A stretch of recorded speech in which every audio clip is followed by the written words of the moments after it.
The sound of suitcase wheels dragging across stone cut through the November air like a blade slicing through silk, smooth, unavoidable, and final. I stood behind the kitchen glass, my coffee cooling in my hand, watching my husband of 10 years step out of the Uber with that shine people only have after expensive vacations or after well-crafted lies. 14 days, exactly 2 weeks, he said he'd be gone for an important work retreat at a resort in the Bahamas. A retreat so important that it didn't allow spouses, he explained with an evasive smile. Important enough that his phone was unreachable during the golden hours. Important enough that when I called his company line to leave a message, the secretary paused, a tiny hesitation before saying she'd pass it on. A pause long enough for everything in my head to snap awake. I kept quiet. Said nothing when he left, nothing during the 2 weeks he was gone, and nothing now as he walked up the steps with that lightness guilt often tries to disguise as joy. The door opened. "Honey, oh my God, I'm home," he blurted out, as if he'd just landed safely from some grand mission. He looked strangely radiant. Sun-kissed skin, a warm bronze that didn't come from conference rooms, but from beach sunlight. Bright eyes, well-rested, more alert than he'd been in months. He wore a new linen shirt, thin white, the kind people buy when they're trying to turn themselves into some alternate version of who they are. He put his bag down and walked over to hug me. I hugged him back, felt his arms, smelled a strange cologne, one that made my stomach drop. "How was it?" I asked, keeping my voice even, almost indifferent. "Exhausting." He sighed in a performative way, stepping back just enough to set up the perfect script. Back-to-back sessions, workshops, networking every night. Almost couldn't breathe, but productive. Very productive. I nodded slowly, took a sip of cold coffee, watching him watch me. He was good at this. I'll give him that. A decade together had taught him how to read my moods, adjust his words to match the temperature. But he didn't know what I knew. He couldn't know that in the last 14 days, I had become someone else. Someone who checks call logs. Someone who calls in old favors. Someone who sits in a car in a parking lot waiting for the truth to reveal itself. "Great, Curtis. Really great," I said, and set my cup down. "You look tired. Go shower, unpack. I'll get dinner ready." Something flickered on his face. Subtle, like relief. "You're amazing," he said, "just exhausted from the flight." He hauled his suitcase upstairs. I heard the familiar sounds filling the house. The bedroom door opening, the thud of the suitcase on the bed, the bathroom door closing, the shower turning on. Everything normal. Too normal, as if the past 2 weeks had been exactly what he said they were. I took out my phone and looked at the photo again. The one Esme sent me. Esme, his coworker. The woman, always smiling. The one who naturally gravitated to taking care of him during company events. The one who had appeared in late-night messages these past 6 months that I had intentionally waved off as harmless jokes. In the picture, they were at a beachside restaurant.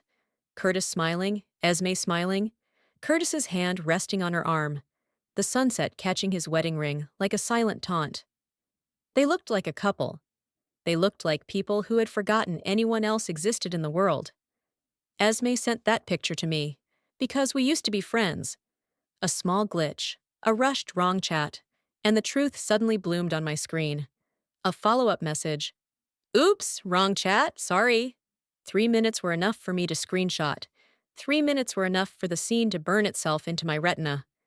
I deleted the photo and put my phone down. Upstairs, the water stopped. I heard him humming as he dried his hair, the sound of a towel wrapping around him, the sound of normalcy, of something he thought he still had the right to fake. Then he came downstairs in a sweatshirt, hair still damp, soft in a way that reminded me of the man I married. For a moment, an old instinct stirred, wanting to comfort, wanting to believe. But I remembered. I remembered the small signs he tried to hide, silenced notifications, a sentence slipped out of pattern, an action adjusted to fit a story. I stayed calm. I had spent 2 weeks mastering this, reading pauses, guessing what was being hidden inside the silence. "Hungry?"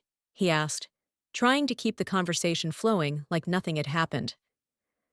I slid my phone into my pocket, smiled lightly, a smile I had practiced to hide the blade under the calm surface.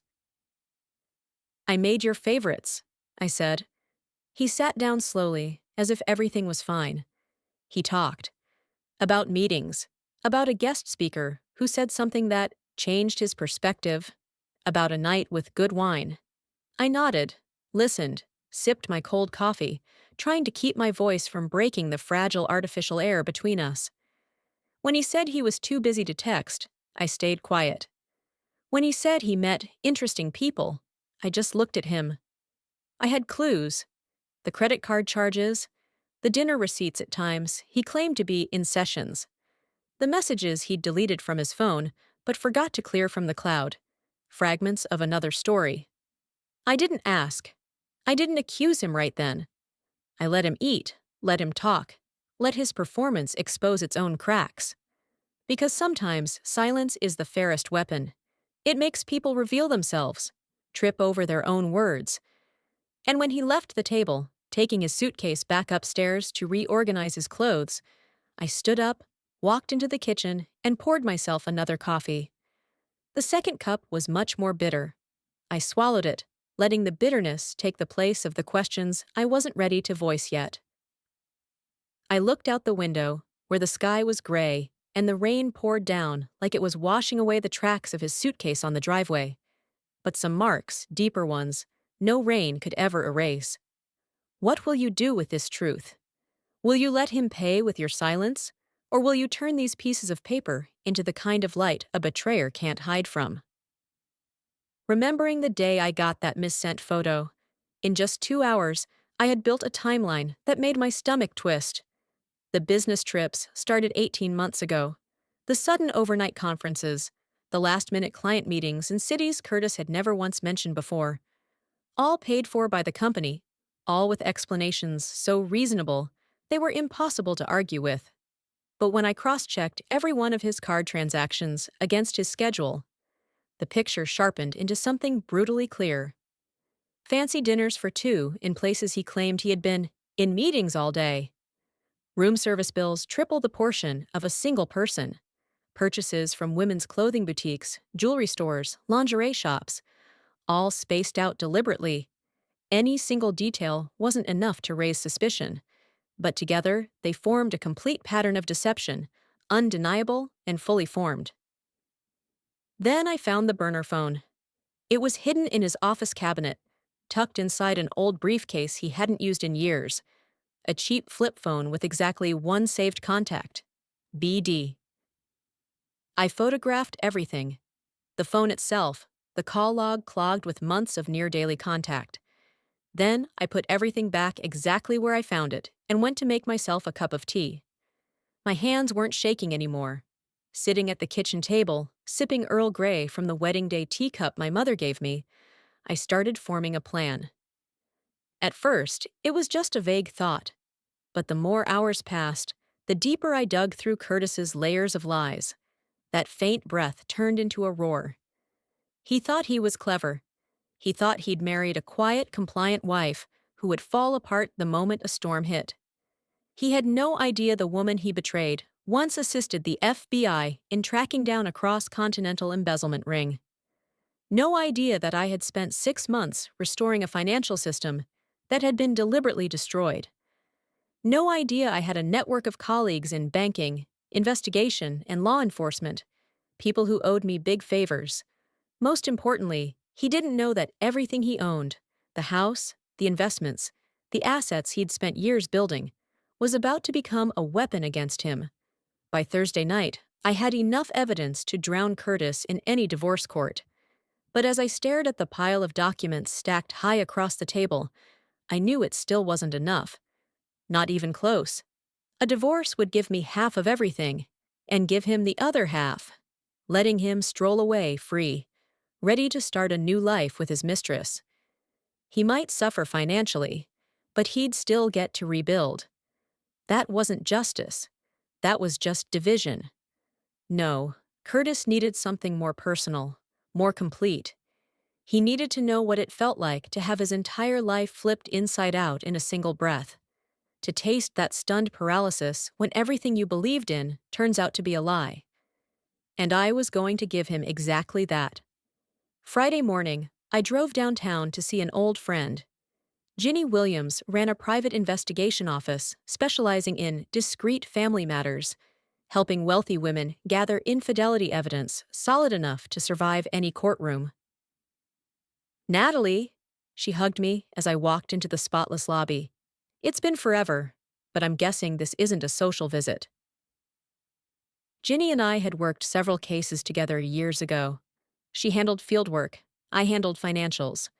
We were a strong team, and above all, I trusted her. I need your help, I said, plain and direct. And everything has to stay completely off the books. An hour later, I hired Ginny to surveil Curtis immediately during this very trip. I also hired her partner, Mateo, a former federal agent, to run background checks on anyone Curtis had been in contact with in the past year. She looked at me, reading the tension in my eyes. Promise me you're not going to do something stupid. I've seen brilliant women do reckless things when they're hurt. I'm not angry, I said, and realized it was true. The blaze of fury from the first night had frozen into something colder, sharper, more focused. I'm operating systematically. That afternoon, I made 3 more stops. First, my attorney's office, where I quietly updated my will and established a trust to protect my personal assets in case of divorce. Second, the bank, where I opened a new account under my maiden name and moved in enough money to make me fully financially independent. When Curtis called that evening to check if I was okay, I was already fully prepared. "How's the Bahamas?" I asked, leaning back on the bed with a cup of tea and a book I wasn't actually reading. "Boring as hell," he said, and I could hear the rehearsed exhaustion in his voice. "Difficult clients, depositions running longer than planned. I might have to stay an extra few days." "It's fine, honey," I said softly. "Just do your work. I just miss you." "I miss you too, Natalie. You don't even know—" The certainty in his voice was almost convincing. If I didn't know the truth, I might have believed him. "Curtis," I said before he hung up. "Yeah? I love you. No matter what happens, I want you to know everything I do is for the kids." A pause. "That's sweet, Natalie. I love you too." After he hung up, I sat on the bed for a long time, looking at the picture frames beside the lamp. The wedding photo, me at 25, glowing in a lace dress, convinced Curtis and I would grow old together. Our 5th anniversary in Italy, both sunburned, grinning wide in front of the Colosseum. In each picture, my smile was real. I looked like a woman who loved her husband with her whole heart. Looking at them now, I felt grateful, not sad, not angry, but something colder, clearer. Because the woman in those photos, the one who believed in fairy tales and forever, she was gone. In her place was someone else, stronger, smarter, and infinitely more dangerous. Curtis had created his own worst enemy, and he didn't even know it. Saturday morning, the first truly brutal news arrived. Mateo called at 7 a.m. with a preliminary report. "Her name is Esme Whitaker," he said bluntly. 28, paralegal at Hartley & Associates, the same firm your husband is consulting with. I tightened my grip on the phone. "How long?" "Bust on what I found. About 14 months. She joined 18 months ago, and the unusual charges on Curtis's card started about 4 weeks after." 14 months. Over a year of lies. Curtis coming home every night after spending the entire day with her. Me still cooking his favorite meals, doing his laundry, planning our future, while he quietly built a different future with someone else. "There's more," Mateo said. "She's pregnant." The phone slipped from my hand and clattered against the table. For a few seconds, the world went completely silent. Then I picked it back up, my voice perfectly steady. "How far along?" Around 3 months. She's had multiple checkups. Curtis paid with a separate credit card. 3 months. Which meant Curtis had known at least a month, probably more. And he still got into bed next to me, still planned work trips, still played the role of devoted husband while his mistress carried his child. Send me everything, I said. Every detail, every photo, every receipt. Natalie, one more thing. She's also married, but her husband seems unaware. After that, I sat in the flawless kitchen of our flawless home and laughed. A real laugh, until tears streamed down my face. Everything was worse than I imagined. So bad it became absurd. Curtis wasn't just cheating. He was building an entirely new family while pretending nothing was wrong with me. Two parallel lives. And he thought he was smart enough to keep them balanced forever. But he didn't know his mistress also had two households. I spent the rest of Saturday piecing together the full scope of Curtis's betrayal. The financial evidence alone was enough to ruin him. Secret credit cards, hidden cash withdrawals, expensive gifts, prenatal bills. But when combined with Ginny's surveillance photos, Mateo's timeline, and the call logs I'd gathered myself, the picture was frighteningly clear. Curtis Harlow, the husband everyone admired, was actually a liar, a cheat, a fraud. He was siphoning money from our joint account to support a pregnant mistress, while lying to me about work trips that were actually romantic getaways. But the worst part wasn't the cheating, it was the cowardice. He didn't have the courage to end our marriage before starting another life. He chose to leave me hanging, waiting, trusting, while he tried to enjoy both worlds. By Sunday night, I had a plan. Complete, ruthless, unbreakable. Most importantly, it would make Curtis feel exactly what he had made me feel, the total collapse of everything he thought was certain. He wanted to live two lives? Fine. But he was about to learn that every action has a cost, and some betrayals require a price no one can pay in a lifetime. I called Ginny. I need you to find out every future plan of Esme Whitaker, I said. Housing, employment, major transactions. I think Curtis is planning to leave me. I want to know exactly the life he thinks he'll have. Natalie, Ginny said slowly. What are you planning to do with this information? I'm going to make sure the life he dreams of with her, I said, will never, never happen. That afternoon, I made a few more calls that would make Curtis drop dead if he ever found out. Because while he was enjoying his vacation with his mistress, I had been building a network of my own. My first call was to Amanda Foster, a reporter who specialized in legal affairs and professional misconduct at the Portland Tribune. Amanda and I had worked together on a judicial corruption case 2 years ago, and she still owed me a significant favor. I have a story for you, I said. A well-known consultant in the area has been using client money to support his pregnant mistress while lying to his wife about business trips. Interested? Very, Amanda replied instantly. How solid is your evidence? Rock solid. Financial records, photos, witness statements, everything. When do you want to go public? Soon, I said. I'll let you know. The second call was the most important. I called the main line at Hartley & Associates and asked for the managing partner.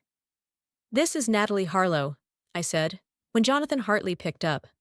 My husband, Curtis, is consulting for your firm. I'd like to meet to discuss some concerns regarding a potential conflict of interest. A long silence followed. Mrs. Harlow, I'm not sure what sort of conflict you're referring to.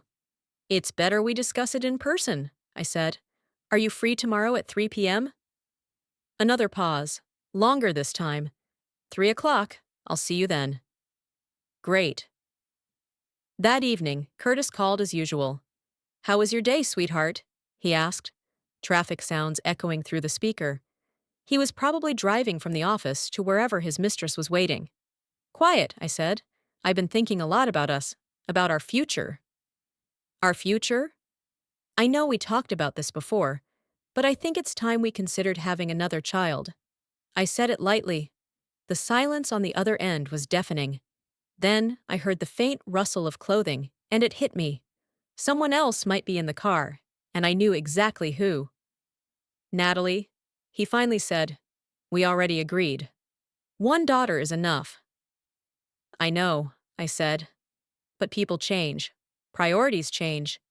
Lately, I just feel our daughter deserves a sibling. Let's talk when I get home, he replied tensely. This isn't something to discuss over the phone. Of course, I said. When will you be back? Tomorrow, around noon. Then I'll cook your favorite meal, and we'll talk. After hanging up, I sat in the growing darkness of the living room and allowed myself one moment of real sorrow. Not for the marriage, that had died more than a year ago. I just hadn't seen it clearly until now. I mourned the woman I used to be. The woman who wanted a child with him, who trusted him with her whole heart, her future, her life. That woman deserved to be grieved. But she also deserved justice. And tomorrow, that process would end over dinner. At 3 o'clock Tuesday afternoon, I walked into the Hartley and Associates office, wearing my best deep navy suit and carrying a leather briefcase filled with copies of every piece of evidence I'd gathered. The lobby was all glass and polished steel, designed to show clients their success. Jonathan Hartley came out to greet me himself, which told me exactly how seriously he was taking this meeting. He was a man in his 60s, silver hair, an expensive suit that spoke of a lifetime spent in corporate law. Mrs. Harlow, he said, extending his hand, thank you for coming. Shall we talk in my office? His office was exactly what I expected. Floor-to-ceiling windows overlooking the city, shelves stacked with awards and textbooks, a large desk worth as much as a small car. He motioned for me to sit in the leather chair across from him, then took his seat.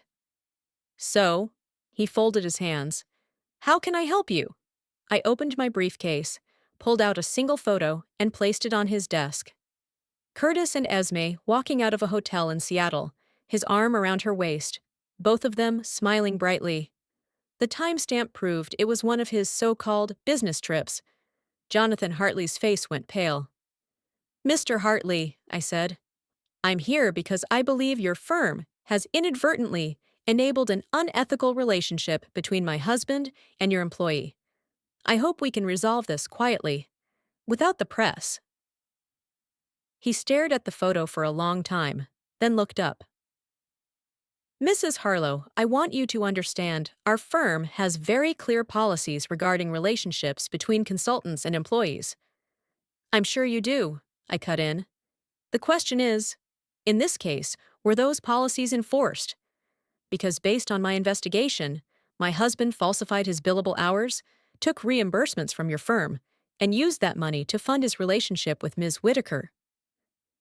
I placed 3 more documents in front of him, copies of the invoices Curtis submitted, credit card receipts for gifts and hotel rooms matching the dates he claimed he was working, and a timeline showing the direct correlation between his reimbursements and his personal spending. This is very serious, Hartley said, scanning each page.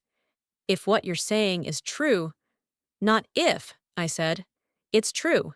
The question is, what do you plan to do about it? He stayed silent for a long time, reviewing each piece of evidence with the precision of a seasoned CEO. Finally, he looked up. What do you want, Mrs. Harlow? I want the firm to terminate Curtis's consulting contract immediately, I said. I want Esme Whitaker removed from her position. And if we agree? Then this ends here, I said. No press, no public humiliation. And if we don't? I stood, calmly gathering the documents back into my briefcase. Then tomorrow morning, Amanda Foster will publish a story about Hartley and Associates enabling an affair between a married consultant and a pregnant married employee, and I will sue both your firm and my husband for financial fraud and emotional distress. Jonathan Hartley was a smart man.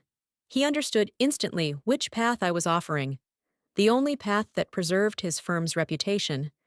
I need time to investigate, he said. Of course, I replied, but I need an answer by tomorrow evening. My husband returns from his trip, and I want everything settled before he realizes his entire world is about to collapse.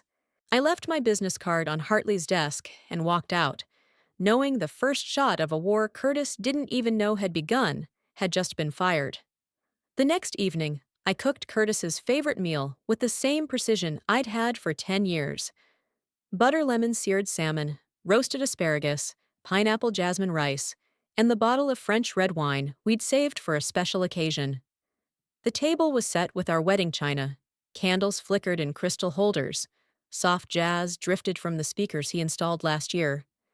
To anyone looking in, this was a romantic dinner for a couple celebrating a reunion after a business trip. But I wasn't celebrating. I was holding a funeral for our marriage, and I wanted it to be perfect. When dinner ended, I made 2 cups of tea, waiting just as he finished unpacking. Maybe I should have told him not to unpack yet. Curtis, if you could choose any life, no consequences, no limits, what life would you choose? He froze with his cup midair. That's a strange question. Humor me. Would you still choose this house, this marriage, this life? Of course I would, he said, but his eyes refused to meet mine. Why are you asking this? Because I'm wondering if both of us have been settling for what we have instead of admitting what we truly want. Silence stretched out like a cliff edge. He set his cup down and reached for my hand. Natalie, you're scaring me a little. What's going on? There it was, the real moment. I could still pull back, pretend this conversation had never started. Instead, I pulled my hand away and picked up my phone. I had an interesting conversation with Jonathan Hartley yesterday, I said, scrolling to the photo I needed. He showed me some pictures I think you'd want to see. I placed the phone in the center of the table, the photo of Curtis and Esme walking out of a luxury hotel, his arm wrapped around her waist, both beaming. The color drained from his face instantly. Natalie, Don't. I raised a hand. Don't hurt me further by explaining. I know about Esme. I know about the baby. I know about the apartment you pay for, the prenatal appointments, the jewelry, all of it. He stared at the photo as if it might burst into flames, then slowly looked up. How long have you known? Does it matter? I asked. What matters is what happens next. The conversation that followed was the strangest moment of my life. Curtis, confronted with undeniable evidence, deflated like a punctured balloon. The confident, successful man I had married 20 years ago shrank into a lost, frightened old man. It wasn't supposed to happen, he murmured, staring at his hands. Esme was just a paralegal when I started consulting. We spent a lot of time working together, talking. She's smart, but I'm sure she is. I cut him off, my voice steady, even though anger was boiling in my chest. Tell me about the baby. He flinched as if struck. She told me 2 months ago. It wasn't planned, but when I found out, I was happy.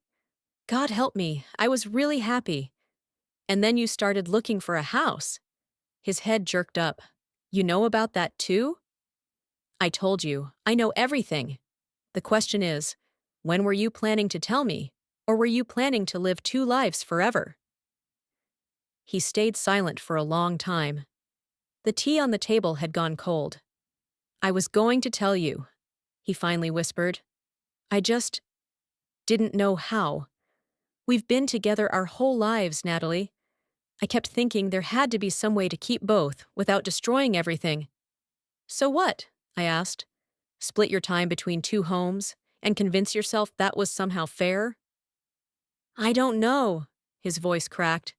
All I know is I love her, but I couldn't stand the thought of losing you and our daughter. Congratulations, you've already lost both. I stood in the kitchen, still holding our wedding porcelain plates in my hands, staring directly at his face, draining white with panic. What do you mean? He asked, following me into the kitchen, like a man searching for an exit. His voice now was pleading, not arrogant. I mean, you've been out of a job at Hartley and Associates since yesterday afternoon. Your consulting contract has been suspended. You've lost that stream of income, I said slowly, each word sealing off every path he thought he could run back to. His face went ghost pale. You can't do that, he stammered. That's my career, my reputation. Your reputation died the moment you started living two lives, I replied. All I'm doing is making it public. He choked out, Say something, Natalie. You can forgive me. I'll end it with her. I'll undo everything. Just tell me what you want. Please. That was the begging of a man who had believed he could manage consequences like variables in a spreadsheet. I set the cup down in the sink and turned toward him with a look cold enough to reach bone. I don't want money. I don't want comfort. I want consequences. I want you to understand that what you did to me, to my life, cannot be filed under some easy compensation category. He turned away, holding his head like someone about to collapse. I can fix it. I can explain. I'll talk to Jonathan, to everyone. Give me a chance. You had one, I said. I already met Jonathan. I already laid out all the evidence. A newspaper is waiting for my green light to publish. How many more chances do you think you deserve? A chilling silence filled the room. He couldn't answer because he knew I was telling the truth. I don't know what to do now, he whispered. His words tore out of him in desperation. He loved both women. He didn't want to lose either. He didn't see a way out. You can't have both, I said, and you chose to try anyway, in secret, stealing money, lying, putting other people exactly where you've put us. I walked slowly across the living room, stopping by the window, looking down at the wet street. You think money buys everything. It only buys convenience. The cost, the real cost, you make everyone else carry. He dropped to his knees in front of me, grabbing my hands, eyes glossy with tears. Natalie, please, don't do anything reckless. What will people think of me? My career, my colleagues, the kids' future. I pulled my hands out of his, as if pulling away from something burning. Don't bring up the kids when you're the one who shattered this family with your lack of control, I said. You're going to go public with all of this? He asked, his voice edged with fear. Maybe, I answered without a flicker. Or you can sign the divorce agreement I already drafted, admitting to the affair, relinquishing all custody rights, reimbursing every dollar you spend on her from our joint account, and handing over all financial records so I can protect what's left. Once you sign, I'll pull the article and pause the charges. Don't sign, and everything goes public. He let out a hollow, broken laugh, tears mixing with confusion. You've gone too far. You must have thought the same thing when you chose to behave like this, I said. You promised to fix it. But you lived with her while lying to me.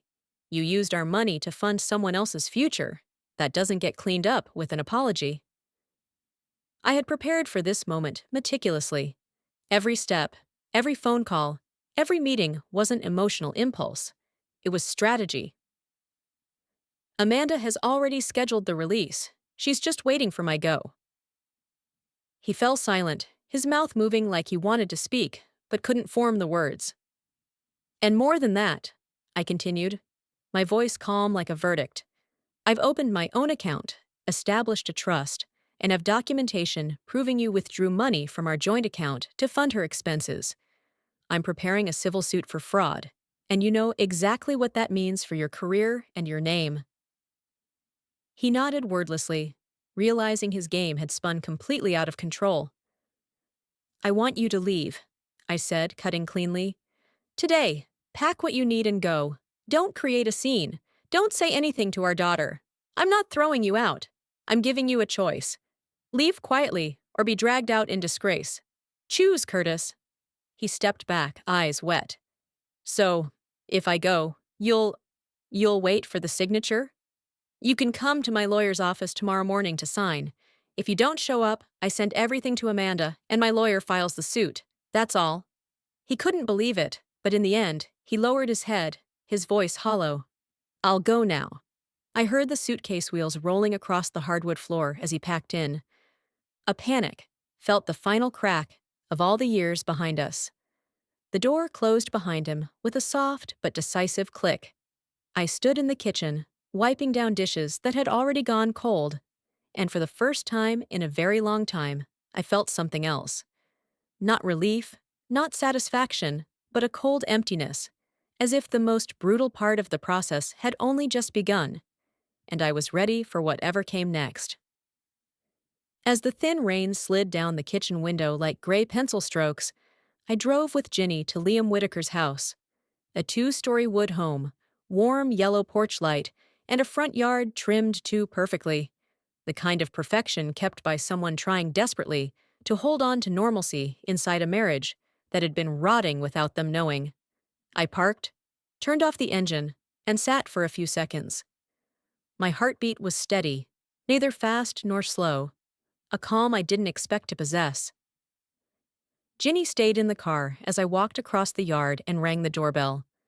The door opened after exactly 3 seconds, fast enough to reveal the kind of sleeplessness people pretend they don't have. It was him, Liam Whitaker. He stared at me, searching his memory for who I might be. "And you are?" "I'm Natalie Harlow," I said. "Wife of Curtis, your wife's lover." That moment, I saw it clearly. He looked at me as if I were someone diseased, or perhaps as if his world had just cracked open. I said nothing more. I simply lifted the brown envelope. "Evidence." "We need to talk," I said. "Privately." He stepped aside, giving way. "Come in." The house was dead quiet, but when I saw the half-assembled baby crib and the baby items still wrapped on the floor, I wasn't sure if this visit was the right thing. This betrayed husband had been spending his evenings preparing for a child he believed was his, and I didn't know whether the baby belonged to my husband or to Liam. He led me to the dining table. A half-finished glass of whiskey sat there. The chair across from it was empty. I knew Esme hadn't come home tonight, and likely many nights before. I placed the envelope on the table. I didn't push it toward him. I left it in the center, like an explosive device waiting for someone to trigger. Liam swallowed hard. "How long?" "At least 14 months, I said. "Maybe more." His eyes narrowed. A heavy exhale. I slid the envelope toward him. "Everything is in there. Messages, call logs, hotel invoices, photos, and—" I paused. The voicemail recordings she sent Curtis. His hand froze before touching the envelope, like he knew that once he opened it, his current life would be over. "The baby?" he wanted to ask. "Whose baby?" "Don't know," I said. He picked up the envelope. Thud. The soft sound of the flap opening somehow echoed in the entire house like a gunshot. I didn't look at the papers. I looked at him, at the way his hands trembled as he held the printed messages. There was a moment where his eyes widened, as if someone had cut a straight line through the center of his trust. The whiskey glass was knocked to the ground, shattering. Like his heart. He braced himself on the table, head lowered, his whole body tightening just to stay upright. I waited.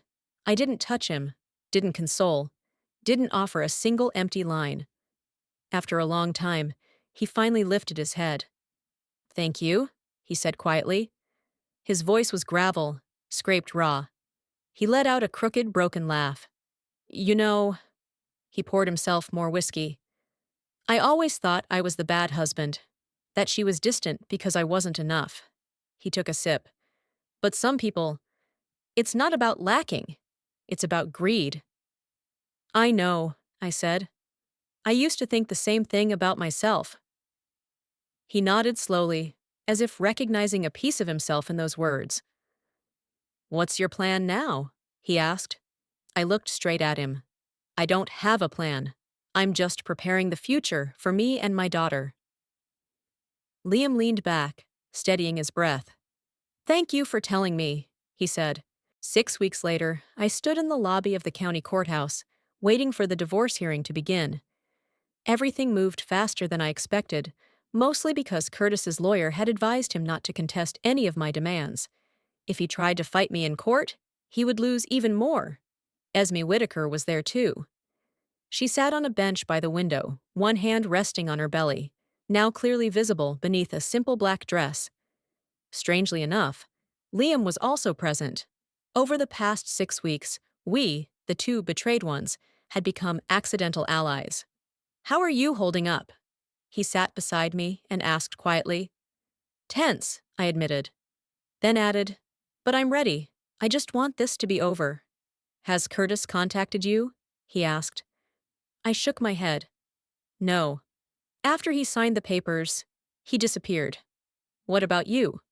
"We're also coming to an end," he said. "Curtis arrived on time, but he didn't look like the man I once married. Pale, cheekbones hollow. His expensive suit sagged on him like it was hanging on a body drained of will. His lawyer, a woman with a blade-sharp face named Patterson, approached, trying one last time. "Mrs. Harlow," she said, polite but stretched thin like a violin string, "my client offers you 60% of the assets, plus monthly support for 10 years. In exchange, he requests that you withdraw your cooperation with the Bar Association." I didn't need to look at my lawyer. "No," I answered simply. "Mrs. Harlow," Patterson said, "please, be reasonable. You're asking for nearly everything." "I'm asking for what I deserve," I cut her off. Patterson fell silent, and I saw defeat settle in her eyes. In the courtroom, the hearing moved quickly. Curtis had chosen not to contest, so the court only needed to confirm the division of assets and support terms. But when the adultery evidence was submitted, the silence in the room grew thick, almost suffocating. "Mr. Smith," the judge asked, "do you dispute this evidence?" Curtis's lawyer whispered in his ear, and he only shook his head. "No, Your Honor." "Good," the judge said. Her voice rang out, each word stamping itself like steel onto an unavoidable judgment. Then she delivered the ruling. I was awarded 75% of the marital assets, $5,000 a month for 15 years for our daughter, and $100,000 in damages for emotional distress. I felt a wave of satisfaction wash through me, but not the gloating revenge I once imagined. It was quieter, deeper. The feeling of justice being restored, of the scales finally, balanced. After the hearing, Curtis walked toward me. His face was gaunt, his voice hoarse and bitter like ash. "Natalie," he said, voice breaking, "I know I don't deserve your forgiveness, but is there any chance that someday we could be friends?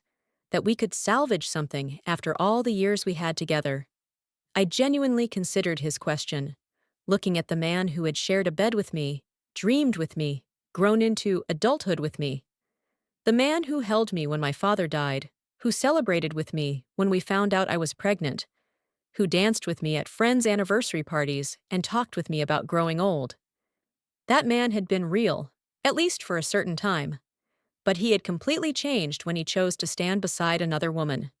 "I don't know," I said truthfully. "Maybe one day, when the pain isn't so fresh and the betrayal doesn't hurt so sharply, we could have a decent conversation." He nodded slowly as if he had expected that answer. As he turned to walk away, he looked back at me one last time. "I really did love you, Natalie. I know you don't believe that anymore, but it's the truth." "I know once," I said, "but love without loyalty isn't really love, and we're standing here today because it was missing." He turned away, said nothing more. And I knew that was likely the last conversation we would ever have. Two people who once promised to grow old together. Curtis lost his job. The firm he had been consulting for terminated his contract. From a man earning millions, he now works as a consultant for a small company, making not even a tenth of what he used to. I heard he takes the bus to work, and that he had to move into an apartment not even 40 square meters, a place where even sunlight seems hesitant to enter. Esme gave birth on a rainy afternoon. A beautiful baby girl. She sent a photo in an old mutual friends group chat, maybe to prove she was still okay. But everyone noticed her hollow cheeks, the dark circles under her eyes. Liam kept his word.